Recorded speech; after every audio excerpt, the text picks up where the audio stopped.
Hi folks. So my name's Andrew Barry. I'm on the teaching staff here at the Te Pare, the School of Architecture and Planning at the University of Auckland. And so it's my pleasure to welcome you here to the fourth lecture in the 2024 Fast Forward Public Lecture Series. So just to start off with a couple of little bits of housekeeping. In the event of an emergency, we've got 4 exits. The emergency assembly area is out on Simon Street. If you need bathrooms, there's some bathrooms actually quite close by over on this side of the lecture theatre. Really want to start by thanking the folks supporting both the Fast Forward Lecture Series and the International Architect in Residence program that Marlon's part of.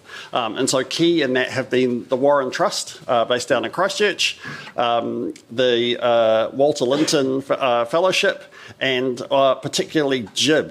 JIB have been supporting the Fast Forward program for years, but I think this is the 15th consecutive year that they've been supporting the program, so we're tremendously grateful to them and could not do what we do without their help. So what we're going to do is we're going to show you a very charming video. There we go.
Now, so we've got Richard Fuller here from JIB. So just to thank him for what we're about to receive, let's give Richard Fuller a little round of applause.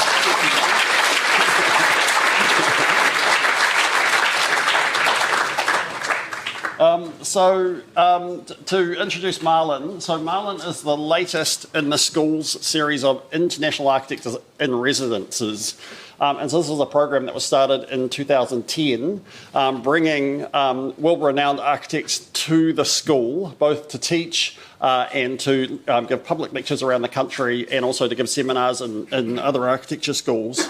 And so that's a fairly esteemed kind of list. We've had Momoyo Kaijima from Atelier Bow-Wow in Tokyo, George Baird from Toronto, Björn Merstenbrück from the Netherlands, Manuel Aires Mateus from Portugal, and Taka Inui Tezuka again from Tokyo. So amazing kind of selection of people that we've been able to put in front of the profession and put in front of our students to work with them across our semester to teach.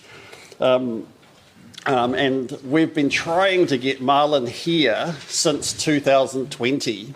You might remember there were a few things going on in 2020, and we weren't able to arrange that. That's taken us this long to put that put the program together. And so we're really grateful, particularly to Jeremy Smith, who's been really persistent in helping us get the program set up. So Marlon established his practice in Arkansas in 1992, and has since then kind of established an astonishing reputation in the US, both for teaching. He's coming to us fresh from a stint at Harvard, which we in New Zealand would describe as, I guess, a pretty good school. And won just a phenomenal stack of awards, including most recently the American Institute of Architects Gold Medal, which of course Kiwis would describe as a pretty big deal. So we're incredibly grateful to have him here. He's teaching with the students and to go to see a little bit of the country, and next week is doing a lecture down in Christchurch. So would you join me in welcoming Marlon Blackwell? Thank you very much.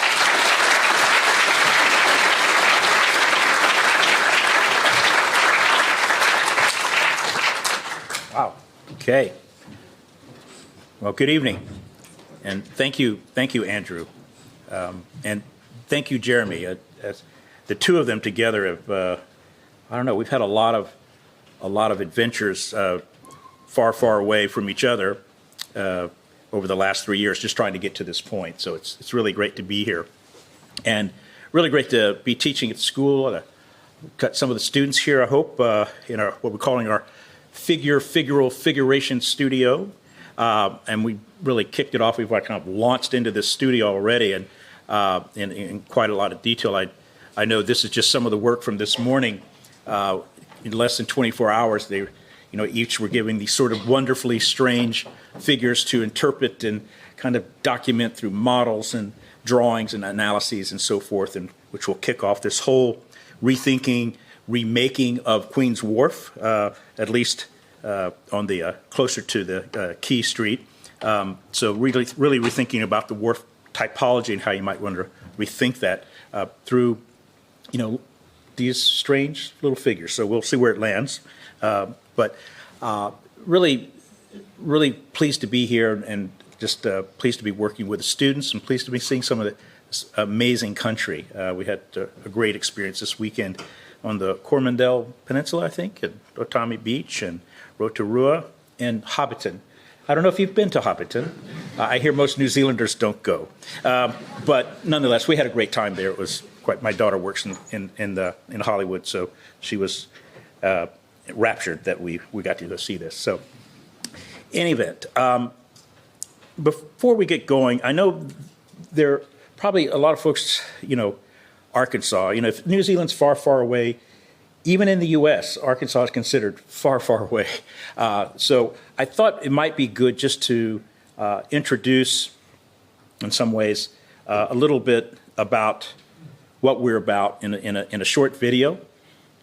This is the title of our new monograph, Radical Practice. I'll kind of dive into that after the video.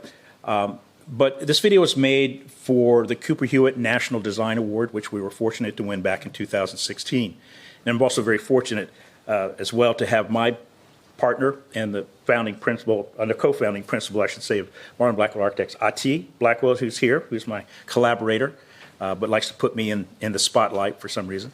But in any event, I'm going to start with this little video, kind of let you kind of get a sense of where we are and where we hope to go, and then we'll launch into the total thing. So here we go.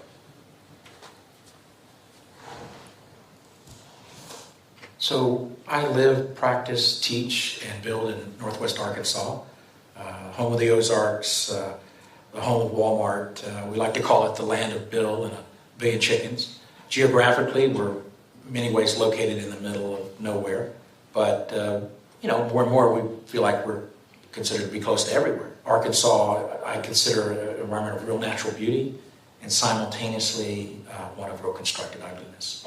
So abandonment, erasure, nostalgia, exploitation, they're all aspects of this place. I think they sometimes contribute to that perception that we're culturally and aesthetically impoverished, which is certainly in many ways right the opposite. But it is true that I live in a land of disparate conditions. It's not just a setting for our work, it's really part of our work. And I don't see it as a negative. In fact, I see it as a deep source of possibilities in direct engagement with the world as it's given to us, in the everyday world.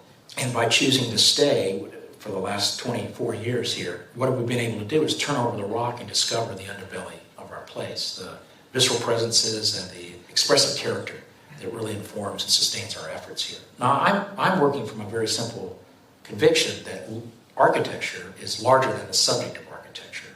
So what we try to do is look at the world around us with a wide-angle microscopic lens to generate ideas and actions from our direct experience with the everyday, between the ordinary and the extraordinary, between personal history and the history of our discipline. And what that demands of us is to be very careful observers of our place, of the geological, the biological, and always the cultural aspects of place, which has allowed us to develop a more bottom-up process that allows us to amplify the small things that manifest the large things. So in that line of thinking, we can say after the great poet William Carlos Williams in his poem Patterson, is that there are no ideas but in things. I think this, as contemporary architects, really helps us address some very critical questions. One is, how do you engage the world without being consumed by it? And simultaneously, how do you enrich and dignify the experience of your place for those who engage your work? I think that's something that set of questions we continue to deal with on a day-to-day basis. And a large part of that is because we're very interested in demonstrating that architecture can happen anywhere, at any scale, in any budget.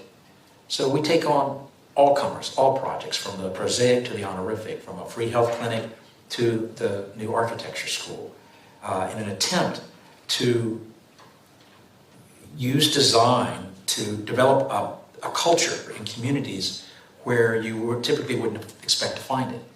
I think it's safe to say that most architecture isn't very good, and most good architecture is good enough for most days. But there is some architecture, some buildings that should rise above the everyday. In many ways, I see our task as the task of recreating strangeness, of developing a connection to our place that is singular and yet simultaneously universal, simultaneously local and yet having a global presence. Okay. So hopefully that gives just a little insight to how we're thinking. Of course, a lot of folks, when we came up with a new monograph that was titled Radical Practice, they were saying, what are you thinking? And because we're in Arkansas, and you're like, how can you be radical in Arkansas or whatever? And I'd like to remind people that it's not so much in this use of the word, the kind of popular use of the word, as something avant-garde or revolutionary, but we use it from its 14th century origins as an adjective from the late Latin word radicalus, which really means root, as in relating to or proceeding from a root or roots. So basically, it's really about a fidelity to our roots, to the origins of place, to the fundamentals necessary for us to affect change, transformation. And basically, transformation in our place or the places that we work and that we're getting to work these days. And I think in Thoreau's words, he said it very well, heaven is under our feet as well as over our heads. So when we bring together disparate understandings, forces, and observations of situation and place, we like to refer to them as abstract unions. And abstract unions are found most often in a place of unholy unions, which encompass, many ways, our approach.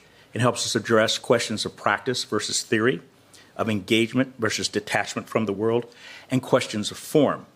And frankly, most of our work occurs in places where detachment is simply not even an option, even if we wanted it to be. For Ati and I, rather than a removal from reality, abstraction for us, in many ways, is the process of connecting to place, of generating a productive tension between the local and the global.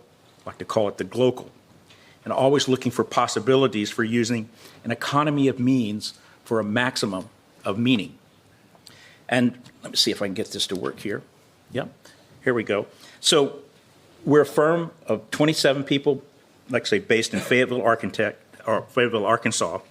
And for the last 30 years or so, we've been working on a variety of building types, a variety of scales, a variety of price points, buildings, everything from carports to schools, to healthcare now, and even to American embassies working for the State Department. So let's see if I can get this to go forward here.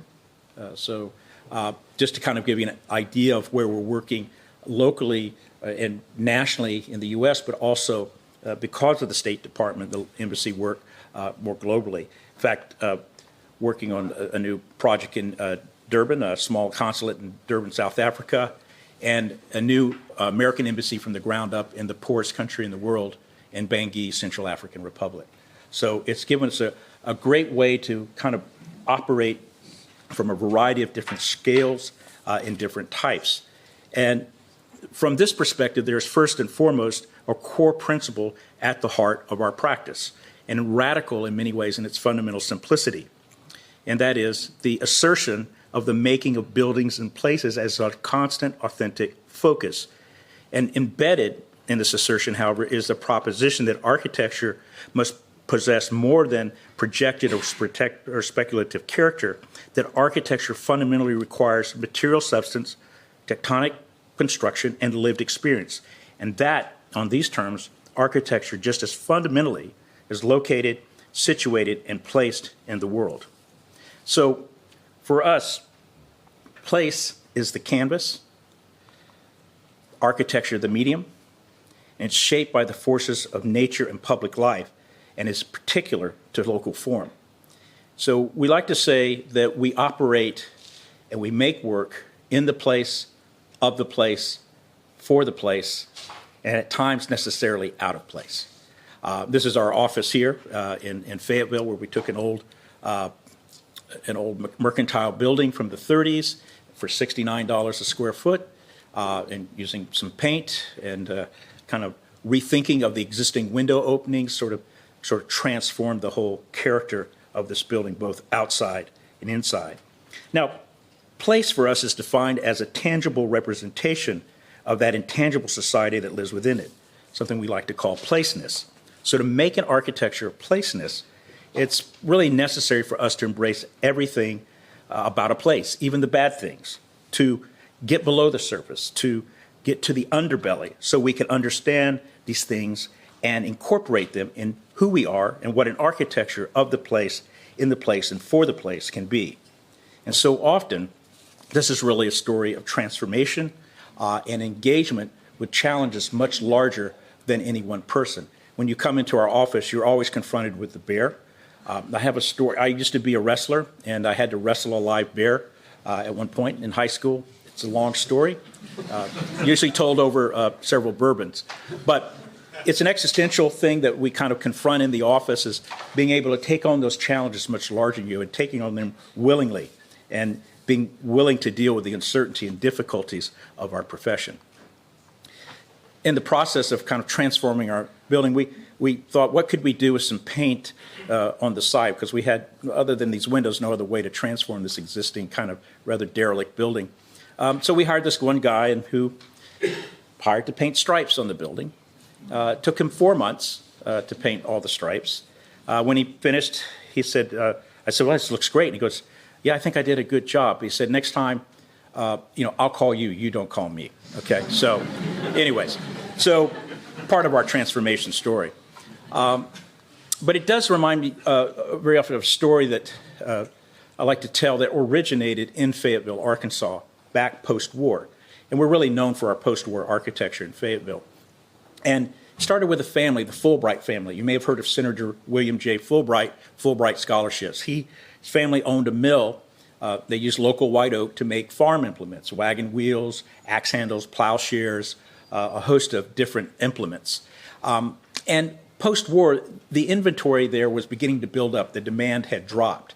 And he was getting quite concerned as in terms of his business. And he had a childhood friend who also grew up in Fayetteville, who was at that time an internationally known architect who was based in New York, but was building the first fine arts complex on a university or a U.S. university campus at the University of Arkansas. His name was Edward Durrell Stone. And so he went to his friend Ed and he said, look, you're a creative person. What could we do with all these tools, all these implements that could, I don't know, help us with our business in some ways? And so Ed came back in a few weeks and he said, well, here's my idea. What we can do is repurpose these tools. We can modify them into an international line of furniture that can populate my new complex and create a new business stream and revenue for you. And so that's what they did. So wagon wheels became stools. Plow handles became these beautiful chairs. Plowshares, along with the traditional Ozark craft of basket making, became these beautiful chase lounges.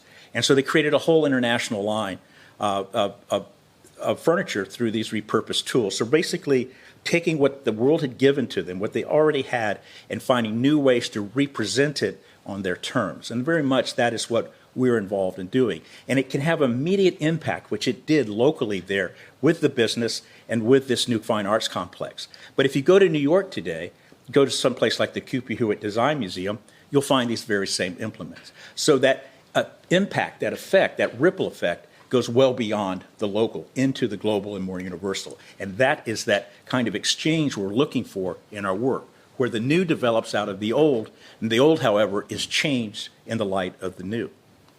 And so we find ourselves very often drawing inspiration between those conditions that are nature-made and culture-made, looking for the patterns that connect, and as well operating between the ideal in our discipline and the more improvised in our discipline.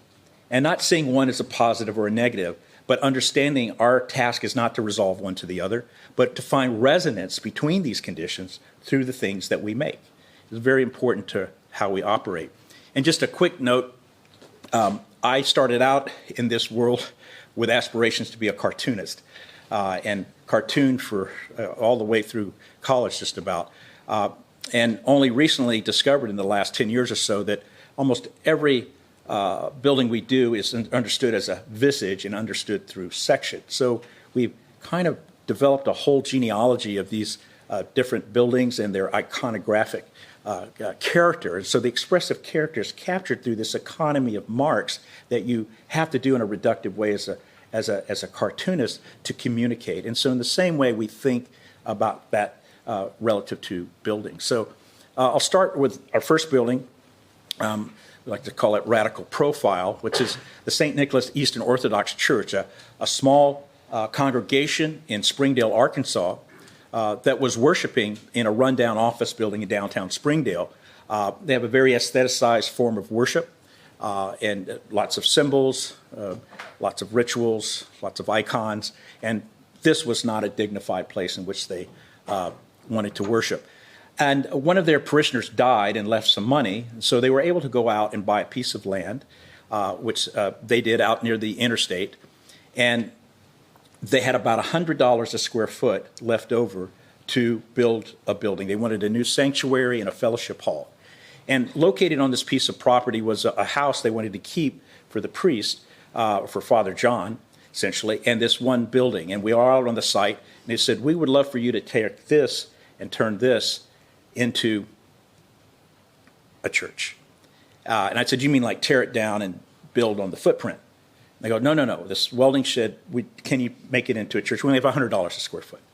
And so naturally our hearts sank and trying to figure out, well, what the heck are we to do? And so we went back to origins. We went back to the classical Greek proportioning systems that were used in the early churches of the Orthodox Church. And this proportioning system made a lot of sense to us because we thought, well, $100 a square foot, what doesn't cost very much? And as architects, I can tell you the proportionate scale really don't cost anything. They're relatively free. And so we just used this proportioning system to create a new figure, a transformation, with all of the icons and all the particular sort of colors that they were looking for in this simple sacred face of the church, and then mixed in a little bit of Corbusier in the canopy because we believe everything goes better with a little bit of Corb. And that's how we did it. And so you can begin to see, we just took the existing building, metal, everything, left it whole, wrapped it in a new skin, added 10 foot to the front to create a narthex where you move north-south to get on an east-west axis into the sanctuary with swinging doors or walls, let's say, for overflow into the fellowship hall. It's a very simple strategy. And then just through a fidelity to craft and thought, off-the-shelf metal panel systems that we get, and then we just custom break all the transitional details at the corner and the eaves and the sills to create a seamless effect of the siding. And every window, door, even the gutters and downspouts are coursed into the coursing of the metal ribs themselves. In fact, you can see there's a concrete pad there. That's the fire exit right there. It just kind of blends right in with the siding. So just as a sense to elevate the ordinary. And of course, cut a hole or a window in the east side to let morning light in to the existing building through that. The iconostasis is made out of bar stock. Of course, their desire was to really have a dome, and we couldn't put a dome on the outside because of the pre-engineered structure, so they allowed us to put a dome in the plenum of this. But they couldn't afford the dome we spec'd, and our contractor didn't feel like he could make one that would measure up to our expectations either. So that we were in a bit of a quandary. We were in the construction. I said, well, what are we going to do? The contractor says, I have a friend, and he loves beer, and he's a metal worker about 20 miles out in the mountains, and he has a satellite dish that he said he'll trade us for a couple cases of beer. So that's what we did. We got the beer, and then we went out there, picked it up, trucked it back in. Of course, it's its own natural lath, so we skim-coated it in plaster, jacked it up on a scissor lift, and they have their dough. So that's how we roll in Arkansas. And, of course, I was so excited about this, told Father John, now you have a direct connection to God. He reminded us that it was pointed in the wrong direction, but nonetheless. I had another fellow on the building committee was excited. He said, I know where we can get a free a throne for the bishop when he comes to bless the place. It's walnut, it's got crushed purple velvet upholstery, and I can get it for free. And I said, wow, where's where? And he goes, well, the local liquor store. It's part of an ad campaign. And they said, I could have it once the campaign's over. He goes, I just don't know what we're going to do with the embroidered CR on it. I go, CR, what do you mean? He goes, Crown Royal. And Father John overheard us and walked over and said, no, Christ the Redeemer, get the chair. So that's how we roll. So in 2013, we got a phone call from the National Institute, the AIA Honor and Awards Program, to let us know this had won a National Institute Honor Award. And we're very excited about that. But they said, the cost of this was so little. I said, we were kind of motivated to go look at the history of the program and see where this ranked in there. And they discovered this is the least expensive building to ever win a National Institute Honor Award. And so it underscored what we've been trying to do, Ati and I and our firm, for the last 30 years where we're at, is to demonstrate that architecture can happen anywhere, at any scale, at any budget, and for anyone. It's not just reserved for the select few, but it should be accessible by everyone.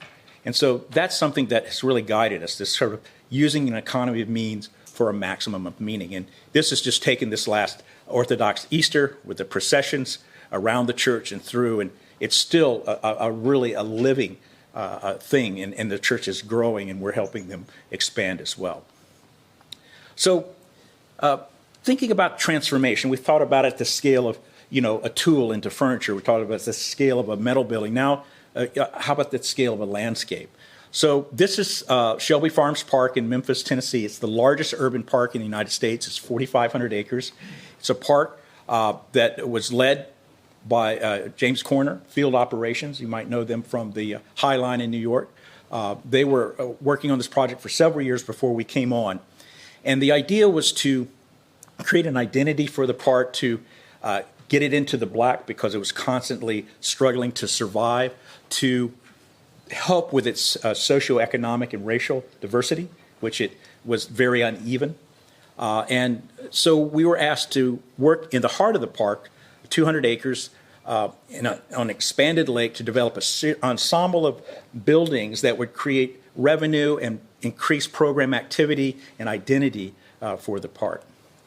And this is the kind of connection from Arkansas into Memphis. Memphis, the birthplace of rock and roll, some great barbecue, all happening up next to the Mississippi River. But on the opposite side of town, this park used to be a penal farm.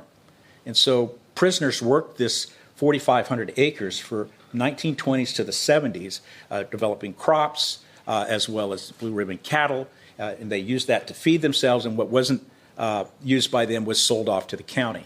So when that was no longer an acceptable form of rehabilitation, it was turned back over to the county, which did not know how to manage it properly. And so speculators started moving in, citizens got upset, and they really said, we need a park on this side of the county. And so they banded together and formed a 501c, a nonprofit, and it became Shelby Farms Park. But again, it was struggling along the way. And so this idea of expanding this lake and adding a series of buildings with specific programs was very important. Now, the buildings were located around the lake, which was an old pasture. with very little foliage. And one of the things we noticed in the park when we went out to visit, it was wherever there was shade, there were people. No people, no shade. So we realized that every building had to make its own shade. And so we also were mindful of the vernacular here, the old porches, the old dog trots and breezeways that created passive cooling and shade. So that sort of kind of moved us forward in this line of thinking of returning to origins and projecting forward. So the first building is a visitor center, 8,000 square foot visitor center with an 8,000 square foot porch. It's all made out of local bar grate, aluminum bar grate you typically walk on. We turned it into a cladding system. We used third growth cypress. It's a renewable resource there. And a series of dog trots, that breezeways that act as extended thresholds into the landscape and then present you with this beautiful uninterrupted view. 32-foot cantilever here that makes this beautiful porch that they can program year-round. Why? Because it's ventilated. So Memphis is very hot, traps the air in the shade so you can be out of the sun, but you're still sweating. So we ventilate it with 5 20-foot big-ass fans, which is that's the trade name on it. I don't know if they have that here in New Zealand, but they are big, and they create great ventilation, a whole new revenue stream, yoga out there, receptions, a whole host of things, even weddings. And you begin to see the kind of ephemeral nature, too, of the cladding, that it presents a sort of translucency and that really reflects the light in a variety of different ways.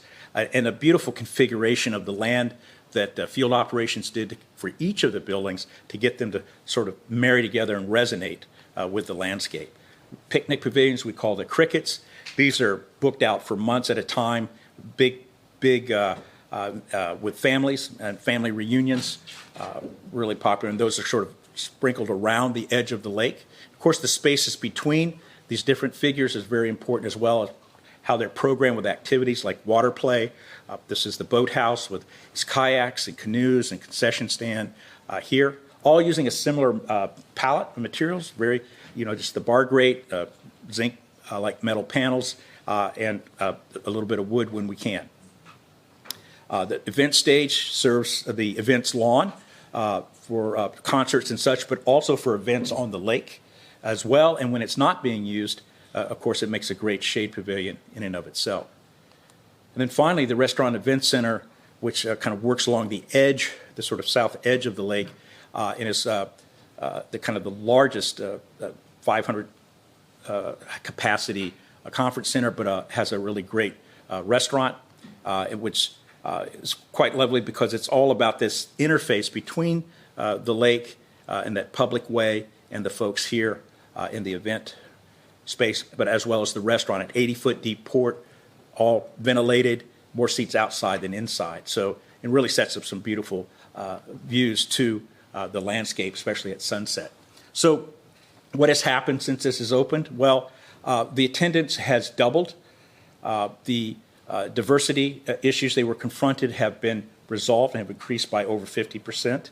And they have remained in the black for the last 8 years since they opened in terms of profit, able to sustain themselves as well. So it kind of demonstrates the capacity of architecture to strengthen institutions and to be somewhat transformative in the way in which you can think about landscapes as much as about architecture, or that studied relationship between the two. So in this line of thinking, we were asked to try a new project out in Detroit, Michigan, which is Detroit is a really tough place that's dealing with its own issues of attrition and erasure and emptiness, so to speak, but it's starting to come back.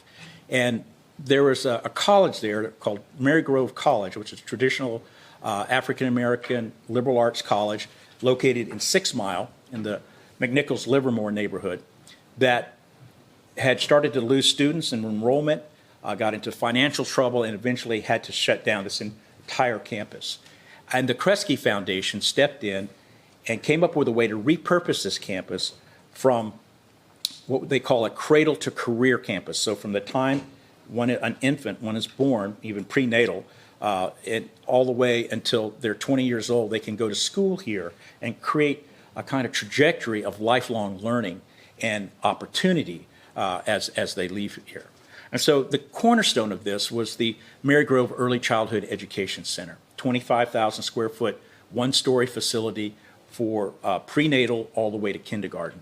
This was going to be the backbone of this whole endeavor here, situated in this neighborhood that was in desperate need of a kind of revitalization of this campus and the possibilities. The whole strength of any community centers around the schools, and that's the problem Detroit is having right now. All the hipsters are moving in, and as soon as they start having children, they all move out to the suburbs. So how to begin to start to address that? And this is a national model for early childhood education. So it's a mat condition, as you can see here. And what we began to do is carve a series of courtyards that are controlled play areas, but also areas for daylighting into the middle of the building, as well as very significant in the wayfinding and organization of the spaces. And you can begin to see how it situates itself on the campus, and then how the campus is situated into this neighborhood. Tons of these single-family homes is a very important part of the neighborhood. And of course, the other big concern of the community is that they wanted it to resonate with these historical collegiate Gothic limestone buildings, but they wanted their own identity as well, because as much as it was a school, it was a community center. So the feedback we got from the community engagement was, we're not interested in monochromatic buildings. We don't want a brick building or a copper building or a wood building. We want polychroma. We want multi-colors, which is terrifying for most architects, including myself. The idea that you have to take color from the inside and pull it to the outside. It's like taking the liner, colorful liner of your jacket and wearing that. At least I was terrified.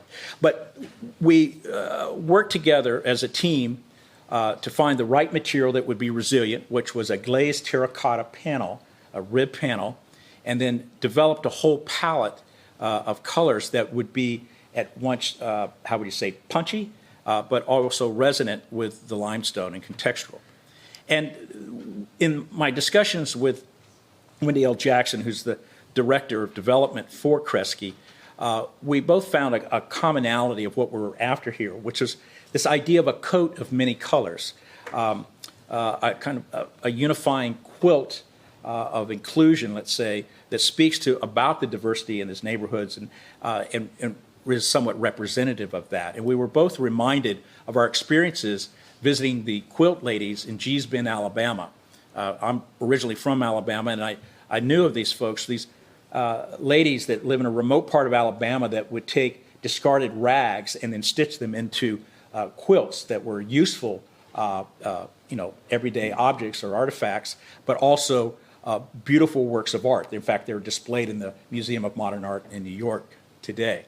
So we went and visited them. This is the Petway family, their quilt co-op, just to kind of draw on some inspiration there, and then began to develop this patchwork and this palette. I think works quite well for the students. Every color costs money, so we had to be very mindful of just a few colors and a base colors to make this whole thing work together.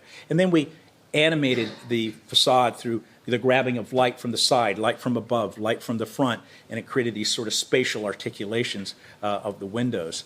And then gently, the entry wall kind of folds in where you slip in to the space, and then you're confronted with the first courtyard lobby on the left, a coffee shop for the families on the right, community spaces. So basically you could drop your kid off, but you could hang around, you could meet with friends, you could have coffee. So it's really becomes a central focus in the community.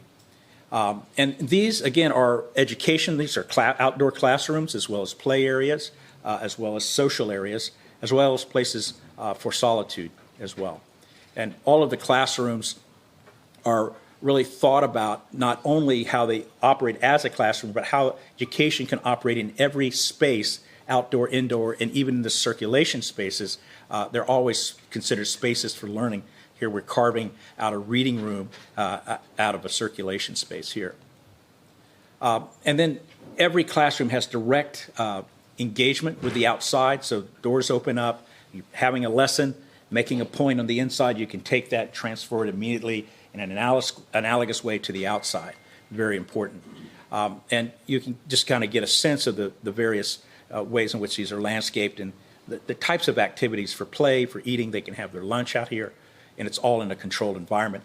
And the staff also gets its own break area, its own courtyard, which is quite nice as well, just to kind of take a break. All the community rooms are lit from above. Lots of spaces are getting to gather both not only during the day but also in the evening, so the building has life after work. Courtyards then begin to spill out into the southern grove here of trees. And then our landscape architect, Margie Ruddick, did a beautiful job of weaving in a learning and playscape amongst the trees here. And then this is all facing back into the neighborhood, so you can walk. When people walk with their kids, they are greeted. It's not the rear of the building, but it's another front, and it also acts as a type of beacon in the community. So very excited about this. It's had a huge impact in the neighborhood. I'd say the operative word is joy. When you go there, joy with the families, joy with the students, and with the faculty and staff working there. And I had the opportunity, Ati and I, to go back to Gee's Bend after this was done, just to visit, see what they had possibility for acquiring a quilt. And while I was meeting with Miss Marianne Petway, who I'd originally talked to when we started the building, I said, you know, the building is done that we've done. And I pulled up my phone, a photo of the building, and she looked at it. And I said, look what your quilts have inspired. And he goes, well, you've inspired me to do a quilt.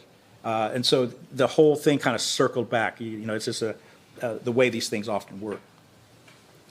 So we're now working on probably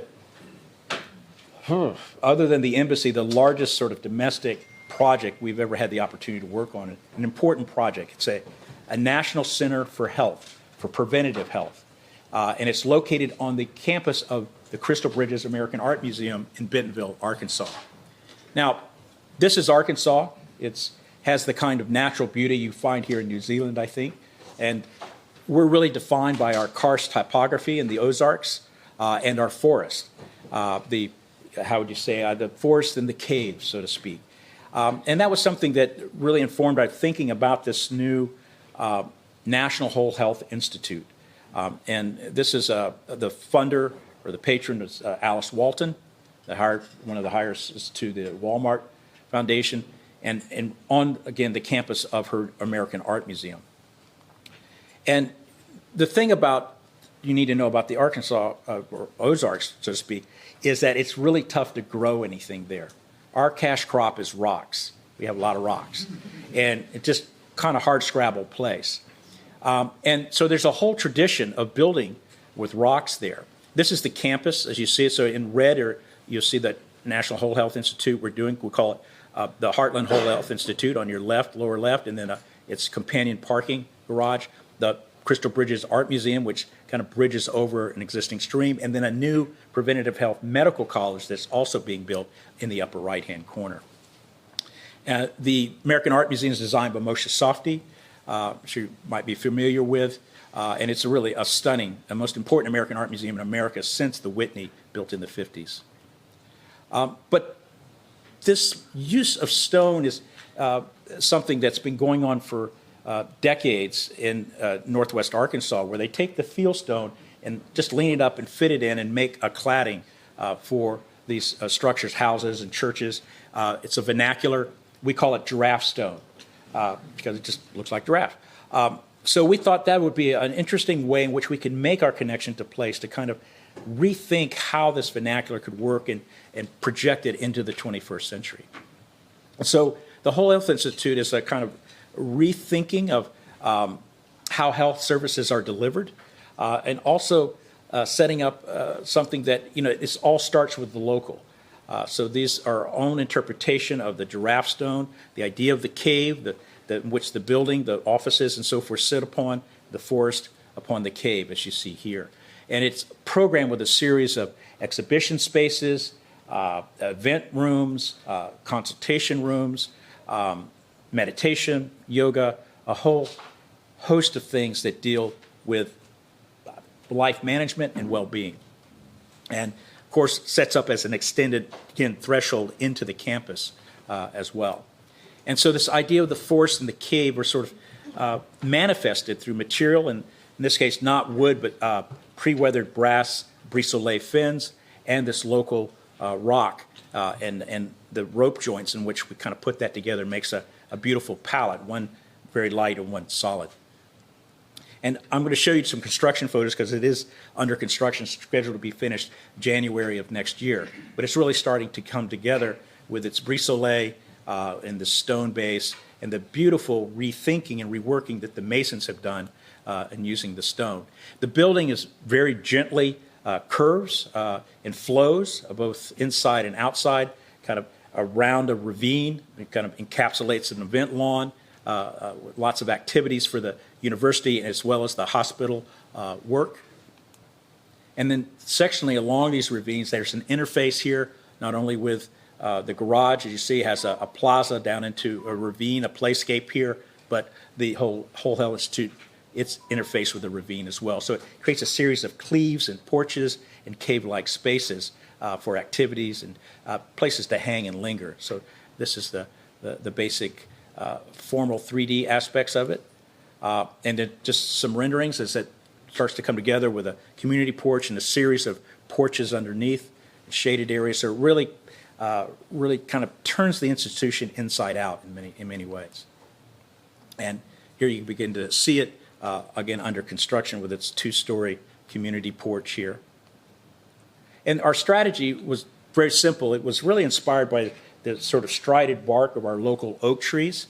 But here we develop it into a brise-soleil of these pre-weathered brass fins that are beveled on the ends, and some are beveled in one direction, and then some are beveled in the opposite direction to capture shadow and light and get a kind of flickering over the course of the day. Everything is developed through one-to-one mock-ups, testing the stone, testing the fins to get the right finish and the right way in which it works with the sun. And so there's an idea that you never get the same sort of flickering over the course of a day or a season, right? So the idea was to sort of develop an architecture that's imbued with the order of change. So I'm going to eventually make a video of this to show how this slowly flickers along this brise-soleil. But here you can see under construction this moment in time. And you begin to see these clefts and these cave-like spaces. So the forest and the cave, which is a really important meme in where we're from. Here you get another sense of that as well. And this is the first time they've developed a wall that's 20 feet tall using this sort of vernacular system with these pronounced rope joints, give it texture and pattern and great life. And it really does bring the whole project to life. And something that is strangely familiar to many folks from all walks of life that come here. And then just to kind of a sense here of how that begins to work with the different elements as it forms the base. On the inside, the same idea of, again, the idea of the cave or the stone and the forest, stone floors, plastered walls, but then the canopy is all local pecan trees, so that's all CNC milled to make this beautiful forest-like canopy on every floor. And then you're kind of getting a sense of how that's coming together here in the construction with the grand stair that leads up to all the different office areas and consultation rooms. And these open office areas have a series of conference areas as well as community spaces and then open office spaces here. So again, you flow through. There's probably not a 90-degree angle hardly in the building. And then a meditation space here for folks to use. This is essentially a 30-foot cone that's bent towards the north that captures the north light, bends this light into the space. 14 people can sit in there and commune together. And you kind of begin to see it in this section. And it's also coming together. So I was very fascinated how they were going to build this. We suggested how they could build it, but we didn't really know. But very clever contractors we have. Reminds me of a bat mitten kind of deal. But and then they'll coat all of this in a beautiful Venetian plaster. But this is it, and then how the light will kind of pour through. So you won't see this. You'll see the light has a source, but you never see actually where it comes from. You never see the outside. So this is slowly coming together. So what this really becomes about is an intersection of art, nature, architecture, and health, and how all of those things combine together to achieve, a better sense of well-being, a better sense of how one can manage life, how one can live a healthy life. And it's something, like we say, we're looking forward to coming to fruition in January. And you'll see, too, that we've embedded art all through the campus as well in the building itself to interface with these different pathway journeys. So the companion building is a parking garage, 800 spaces. But rather than just give a parking garage, we challenged the owner and said, what if we programmed this to be also a proscenium for art, sculpture, display, events? I'll have a bar. You kind of have a bar in a parking garage. Retail, right on the edge of this beautiful plaza that leads into the ravine where there will be a playscape. So we're working with Brian Haynes' studio of landscape out of Philadelphia. So here you begin to see that interface of the porch into the plaza and ravine. And you kind of get a sense that people come from the parking through the proscenium down onto the underneath of the porch here, and that's where a lot of activity begins to happen. And this is it today. Just finishing construction. Kind of get a sense of that. So there's the sculpture that lights up at night, and they have music events up here, and then underneath the porch here, you see this interface. There's the bar, the retail shop, the play area, wet area. Really becomes a great public gathering space. And here you can see how the bar's working. And that everything just opens up and becomes one big porch for, where you can sit and have a beer or such. Now, one of the things we've been experimenting with Morin Panels and Sherwin-Williams is how to get very specific custom colors in our metal panels. We do a lot of metal panel work. So we've been working with muscle cars and using PPG codes for those. So they have every car color ever made. So this is my grandmother's 65 Pontiac Tempest, Aqua Azure Blue. And so that's what we used for the building. And so it's all, and then we put our own metal flake, have them put, certain amounts of that in the surface that gives it a certain kind of depth, and it really becomes a one-of-a-kind metal finish, color finish. And so, and then, of course, and then we perforate it and then light it up at night. So it's always kind of transforming itself, over the course of the day. And doing the same thing here. So it really becomes quite alive. So this is, again, another opportunity to be a beacon for the campus. So our first tall building is coming online in Boston, across from the Harvard Business School. We're part of something called the Enterprise Research Campus. This is located in Allston, really, Allston, Mass., right across the Charles River from Boston, across from the Harvard Business School. It's a kind of joint venture between Tishman Speyer, the developer, and Harvard, and it's located within Allston Landing. It's the north neighborhood of West Boston. It's the Enterprise Research Campus is really about revitalizing a former industrial rail yard into a green, pedestrian-friendly hub for creativity, exploration, and research that Harvard will use as that interface with their own business school. And the campus contains a conference center and a research lab by Gang Studio, a research lab by Henning Larson, and housing with 25% affordable housing, which MVRDV is doing, and then a hotel that we're working on, which anchors the northwest corner of the site. It's a 240-room lifestyle hotel and a 16-story mixed-use tower. And then the ground floor features like restaurants and local retail and cafes, and they sort of begins to outline the edge of the campus and frames the entrance to a greenway that goes all the way from one side of the community through this development to the Charles River. That's Scape Landscape Architects are doing that. So you can begin to see where we're located in the kind of the red outline here, the greenway and how it interfaces, and then outlined in red is the hotel that we're currently working on. So what we were presented in the master plan, of which had already been done, was this massing of the tail of the tower and tables type scheme. And what we felt was very strong along Western Ave, facing north, was to establish a greater degree of frontality. So we sort of aligned the base and the tower together to make a more singular figure, and then activate the ground floor with a varied programming that we were after, and then shaped it to the skyline in the context. So by these projections towards the skyline of Boston, or porches towards the community of Alston, or as a gateway into the laneway. These are places people could hang out in the shade and such, or have these sort of vantages beyond. And then really enhance the streets with some really fantastic landscaping. So when we got this, we really thought of this as a type of still life of these series of buildings, the conference center and labs and housing. But we wanted to take place of, have a place in that, but also think of what we're doing as more of a portrait in the still life. And so that's kind of this very shrink-wrapped figure, and its frontality was, I think, very important. And then how it sets up those views to the different aspects of the site, both near and far. And so here's that figure.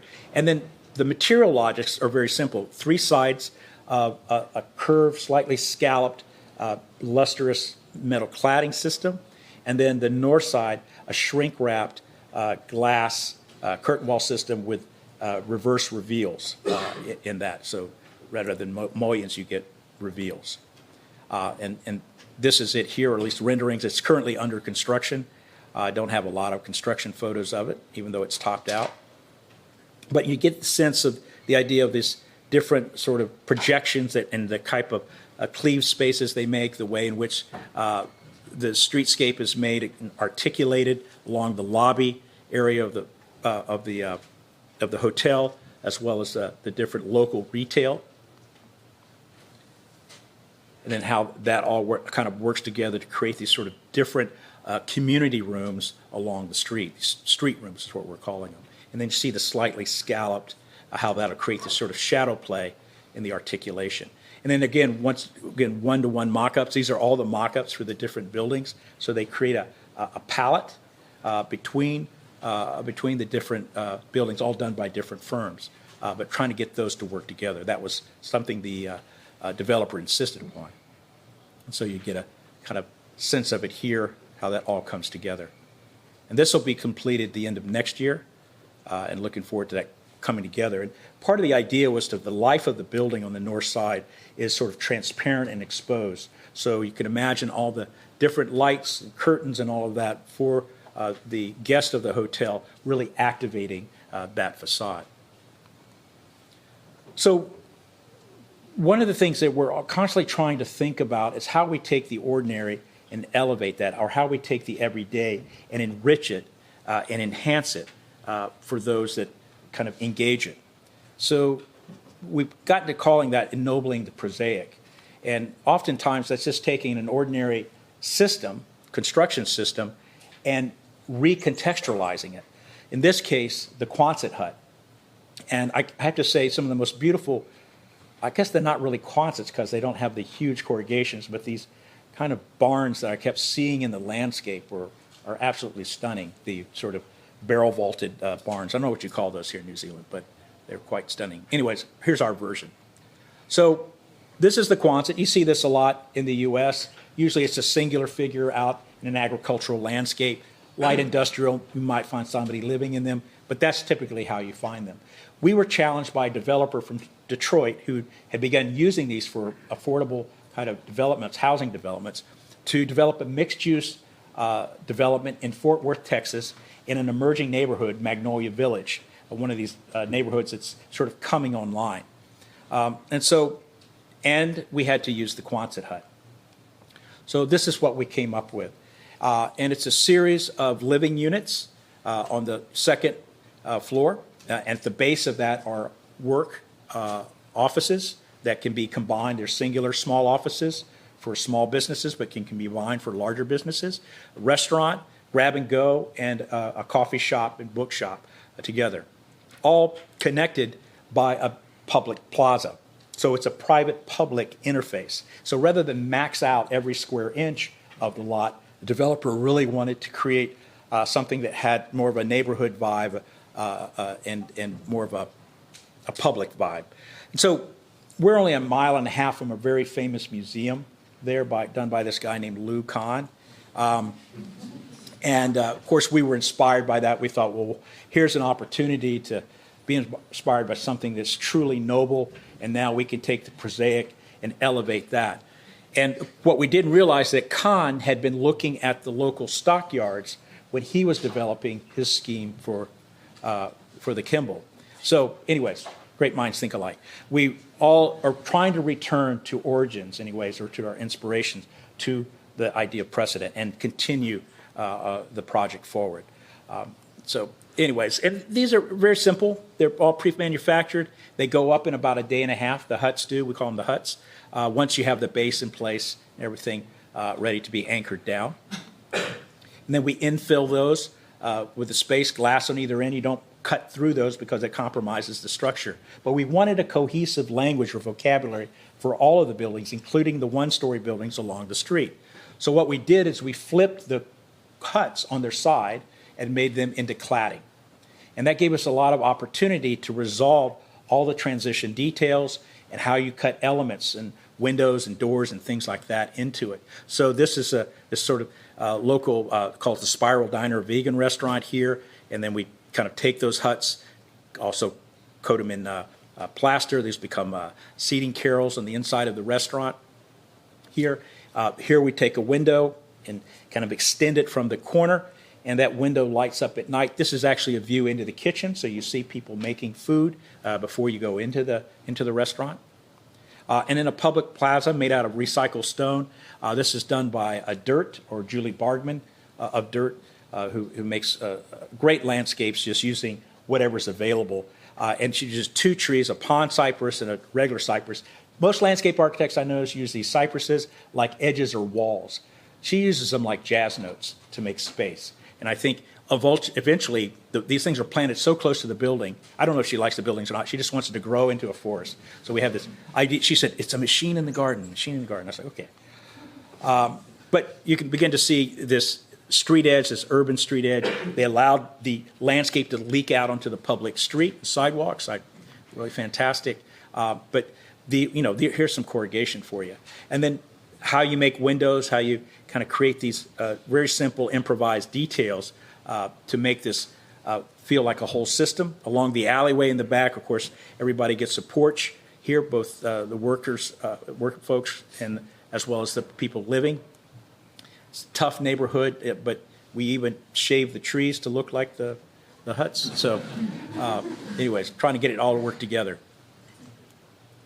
And the inside is very simple. It's just a simple service core made out of birch plywood. You have your bathroom, your bedroom, your kitchen, all in that. And then the rest of it's just a big, simple vaulted space, a 2-story space. And the interstitial spaces between the buildings are also activated and used as well. So it's all public space. It's really important. And now the neighborhood is beginning to enmesh itself into this development. So barber shops are cropping up, small donut shop, just little things that the neighborhood is, kind of engaging with this development. So when you invite the public in, I think good things happen in these private developments. And then our rear window moment here, where we got everybody to lift the shades up and take this one shot. It probably never happened again, but I thought it was a great moment. So something relatively simple, a manifestation, right, of a prosaic system in a new way. We've also been looking at how one manifests local culture as a shaper, in terms of like public life or certain focuses in a community that would shape a building in some ways. So Bentonville, Arkansas, where Crystal Bridges is located, is considered the mountain bike capital of the U.S. at this time. And so we were asked to do a co-office building, 200,000 square feet. We're working with WeWork at the time, and their design team, which is Michelle Roachkin, Kristen Callahan, Haruka Rucci, James Slade, Adrian Yao, and others as part of that team in collaboration with us as well. And this was the world's first bikeable building, is what we like to call it. And it's you can basically bike to your office on the 6th floor. And so it was a way of thinking about public space and how we can extend that across the face of a building and into these different plazas up or terraces up above. So again, the public inscribes itself in the exteriority, as well as an opportunity to participate in the interior kind of co-office environment, co-working environment.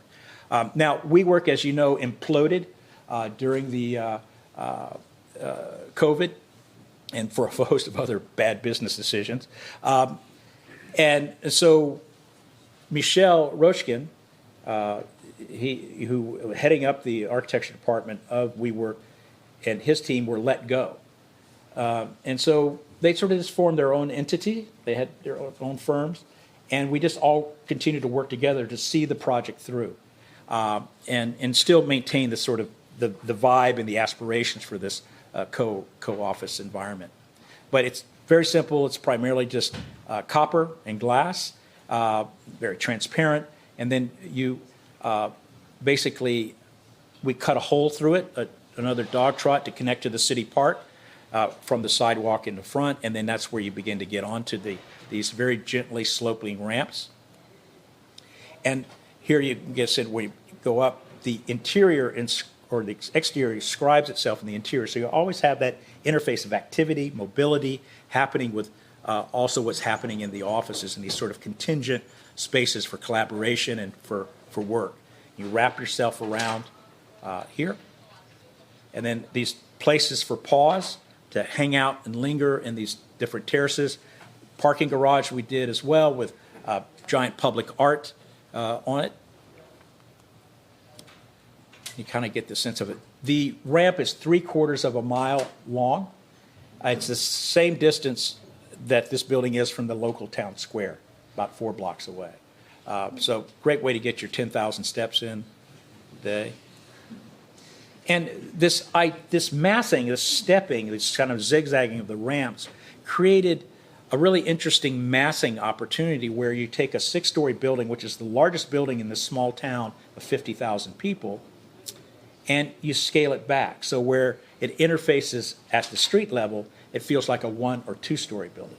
And I think that was something that was really successful in a kind of situation where 1 + 1 = 5. We began to solve the walkability and bikeability of the building, but we're also solving for its massing and its relationship to the local context. And again, the lobby and these community spaces, people, coffee shops and different retail program inside. And then, always the presence of mobility and folks moving through and having this sort of exchange from outside to inside and in reverse. But it really is, in many ways, a manifestation of the local culture in the physicality of the architecture itself. And again, a kind of rethinking of public space. You can see at the very top here the grand terrace, and you're overlooking the town square from there. Great place for a sunset. So I'm going to end with this last project here, and I appreciate your time. I've been talking as fast as I can, which is hard to do from somebody from the South. So I'm trying. I can't talk as fast as Jeremy, but I'm working on it. So we do schools. We like doing schools. Schools in the U.S. are probably the most impoverished building type that we have. They either don't do enough or they do way too much, and it's never particularly good. So we had a great opportunity to work on an independent school, a maker school, 6th through 12th grade in Bentonville, Arkansas, inspired by this woman here. You may not recognize her, but I'm sure you've heard of Amelia Earhart. This is Louise Thaden. She was a pioneer in aviation. She was a contemporary of Amelia Earhart. She won the Bendix cross-country air race several times. Her and Amelia Earhart entered in opposition by men that said you can't enter, and they entered anyway. They beat the men and the women. And anyway, she was born in Bentonville, Arkansas. She grew up learning how to fly through barns. She was a barnstormer with her plane. And then moved on to California and then to Kitty Hawk, where she continued to develop her aviation career. She's the muse for this school, a pioneer And the school is really about having roots and wings, but understanding your place in the local and being part of the community, but developing aspirations and capacity to move well beyond, to go anywhere you want to go. And it's called the Thaden School. And it has an index tuition, so it means anybody can go that wants to go to this school. So it's all tied to your family income. So some students pay $500 a year, some pay $25,000 a year to go here. Now, it has 3 signature programs which were dreamed up by this visionary headmaster, Clayton Marsh: Wheels, Reels, and Meals. So every student gets a bike when they become a student here, and they learn how to work on the bike. They learn how to fabricate bikes. They learn how the whole about biking culture and so forth. The building I just showed you is only a block away, so they get some exercise on that. Reels. Every student learns how to tell stories using animation and film. And then meals. Each student, they learn how to farm. They have productive landscapes. They learn how to grow food, how to harvest food, how to prepare food. Teaching kitchens and a host of other things that deal with food. And the campus is a 30-acre campus located about 8 blocks from the town square. Now, it is not urban. In these small towns like this, we call it urban pastoral because most often there were former agricultural land. This was used to be a farm and then became the high school at the turn of the last century, which Louis Thaden went to, and then was the county fair grounds before it became the school. And so the way in which we thought about the master planning, working with SQ Dumas Ripple, our partners who did the home building, as well as Andrew Pogon, our landscape architects, we didn't look at Colin Rowe or somebody like that. We were looking at local farm groupings, chicken houses, and understanding how local folks would lay things out to create groupings, or just how to solve for the sun with these linear buildings, where the east and the west are very narrow, right? And they control that by orienting them east-west. That way, these are all chicken farms. We have a lot of chicken farms where I'm at. So when you orient it east-west, you can control the sun, right? So chickens don't cook before their time. So, and then the whole concept of the landscape is layering by design. The variable landscapes with indigenous planting, thinking about circulation. There are no canopies. Nobody's protected from the rain or snow. You just got to get out and you walk the campus. There's no security fence around this campus. It's all part of the community. The whole water management becomes a learning tool for them. They have a water lab and they manage all their water. They have all these different terrains here, which are outdoor learning spaces. And part of the programming you see in the red of how that's laid out. So the spaces between are as important as the buildings themselves. And it's all located around a community geothermal wells. And so very, very thoughtful that also is a didactic landscape where you really think of this campus as one big classroom. And this is what we came up with in a simple series of vernacular-inspired buildings using the same kind of metal system we've used before with custom muscle car paints, and then an all-wood building you see in the silver building here, the home building that SQ Dumas did, and then an all-wood building in our bike barn. But I'll kind of blow through these real quickly. So the Reels building, it uses a simple pitch and roll operation in the roof to create variable scale and dissimilarity between the different rooms, rather than think of equality, the systemic way which most schools are arranged, where everybody gets the same thing, the same classroom, mind-numbingly instrumental in its effect. Here we're looking at every room being different: classroom, administrative room, arts and humanities, all through this folding. And then through that folding, it allows us to kind of open up the roof for daylighting down into the middle. And then this popping up where the consulting rooms are, and the counselor and the director's office here creates a great facade for the film department where they project their films onto it. So this actually becomes part of the Bentonville Film Festival, and this is a community lawn that people come and view these films as well that students are making. The other thing, this kind of nature-made, culture-made idea, we wanted a unique kind of biophilic paint to work with the indigenous Ozark prairie grasses, as well as I don't know, our favorite car, 67 Shelby GT Cobra, green gold. So mixing in gold metal flake and such and kind of getting these colors to work just right to be this one-of-a-kind green gold color for the Reels building. And then that all begins to fuse very well with the landscape. Over again, this idea of creating architecture imbued with the order of change. And it's really resonates with the various plantings on the campus. And then cutting through these linear buildings with breezeways, kind of cross axes here. So these are places for transition, but also they're basically outdoor classrooms. They're lit from above, a very simple palette to go with the metal panels, plywood ceilings, and FRC panels. So a very, very simple economical palette. And again, just moving through these spaces, but also teaching going on there.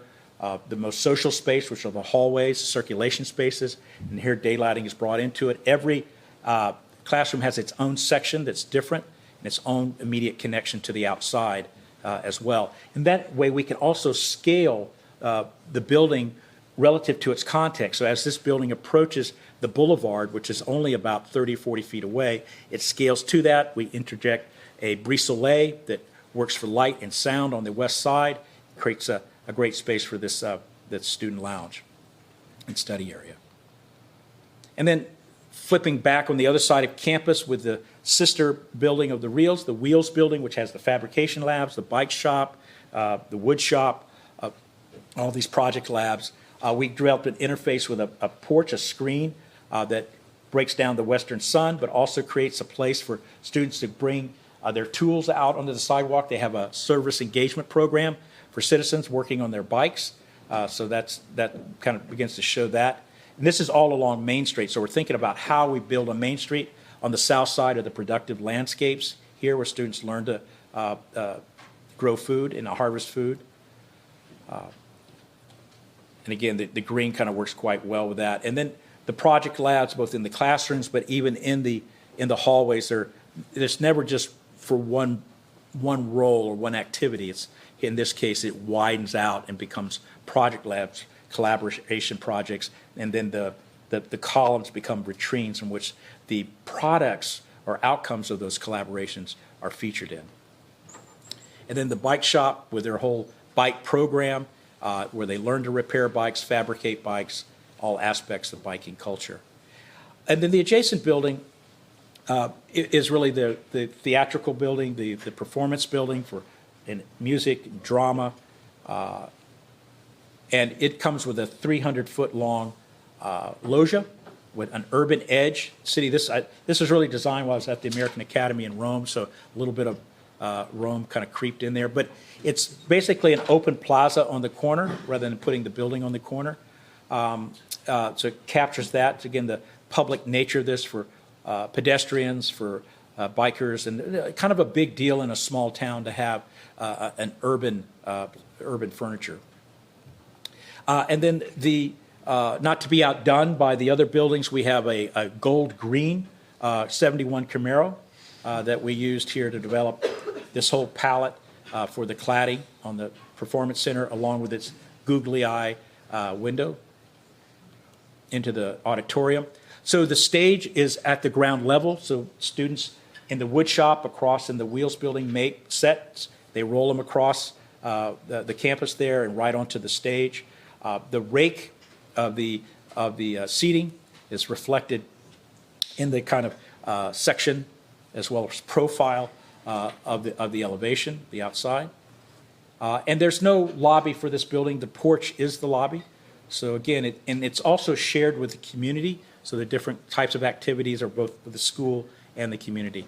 And then the practice areas, the entry as you slip in on the right, you slip actually into the auditorium, a very discreet way, and then it's all articulated in local red oak, plywood panels, exception of one window, monumental window. We wanted that connection to nature. It's still a classroom.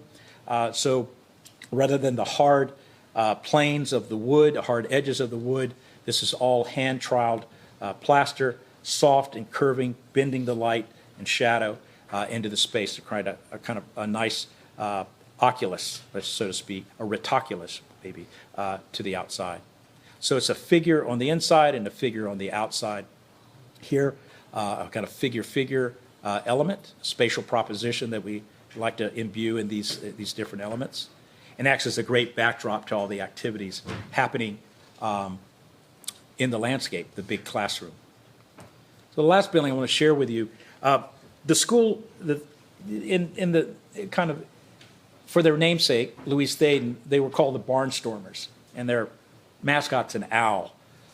So they wanted a barn. They wanted a barn for their gym, and the headmaster didn't want any barn. So I want a real barn, like one that has self-ventilating and breathes on its own and all of that. So we basically gave them our version of an traditional Ozark barn. I did warn them that I had been working on this for about 30 years, and finally the commission landed in our lap.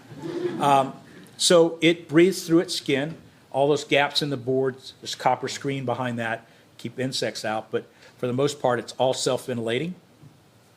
It's just situated along the soccer field and a bike pump track. It's called the bike barn. So bike's a big deal here, so you can see how that works, a public bike pump track. And then we have these really great ventilating dormers that pop open and create a chimney effect for the breezes from the west coming up to the east. And then a wonderful porch for people to hang out on as well, take a break from biking. This really tells the story. So you see the trace in the trusses of the traditional gambrel Ozark barn, and then how we expanded those trusses to capture the porch, to capture the mezzanine, to capture the dormers. University of Arkansas is one of the leaders in mass timber research in the country, in the U.S. And so I know my dean, Peter McKeith, was like, man, everything has to be mass timber now. We didn't have the money for mass timber. So what we did is we used a mass of timber instead. So local truss manufacturers and flitch plates, and kind of put all that together, and just crossed the state line in Oklahoma. So these residential truss manufacturers. We just kind of ganged everything together to make our own, mass timber. And then really thinking about how we would, this system of articulation, how that would transfer to the rails and to this cladding for the stair here. So basically we try to think like a farmer and basically take 2x4s and cut them diagonally, rotate them and back screw them with very little to no waste, and just trying to think what would a farmer do, just using what they had locally off the shelf. Here you get to see that, the level of craft. Everything is, we would like to call Nat's ass in the precision of the construction. And then our lighting designer came up with this idea. So we have this, it's opaque during the day, but as the sun sets, the lights slowly come on, and it becomes somewhat translucent. And then as the sun drops over the horizon, it becomes somewhat transparent. And again, becoming, in many ways, a beacon for the school, but an icon for the community. And so with that, I'm just going to leave you with a few thoughts, and then I'll stop. And I hope you appreciate my insistence on the material, the spatial, the tactile, the geographical, the illuminated, and the cultural, and how they're bound together by an ambitious ethos for proposing meaningful, purposeful, intimate places for people of all walks of life to live their lives with meaning and purpose.